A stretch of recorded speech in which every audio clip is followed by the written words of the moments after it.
ಎಲ್ಲರಿಗೂ ನಮಸ್ಕಾರ. ಇಂದು ನಂದನವನ ಬಡಾವಣೆಯಲ್ಲಿ ಎಲ್ಲಾ ನಿವಾಸಿಗಳಿಗೆ ಹೆಲ್ಪ್ ಆಗ್ಲಿ ಅಂತ ನಾವು ಹೆಲ್ತ್ ಕ್ಯಾಂಪ್ ಅನ್ನ ಅರೇಂಜ್ ಮಾಡಿದೀವಿ.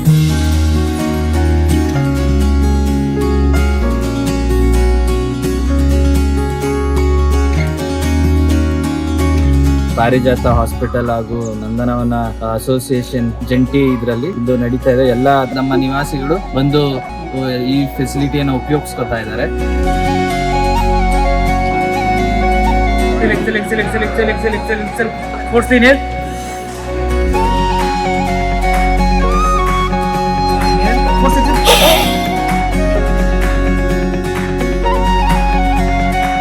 ಚೆನ್ನಾಗಿ ಆಗ್ತಾ ಇದೆ.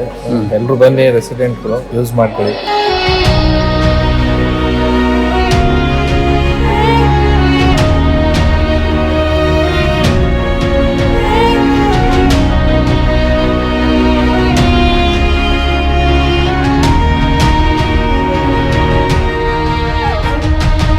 ಹೆಲ್ತಿನ ಬಗ್ಗೆ ಕಾಳಜಿಯನ್ನು ವಹಿಸಬೇಕು ಅನ್ನೋದು ಅರಿವನ್ನ ಮೂಡಿಸೋದಕ್ಕೋಸ್ಕರ ಇದನ್ನ ನಾವು ಮಾಡ್ತಾ ಇದ್ದೀವಿ.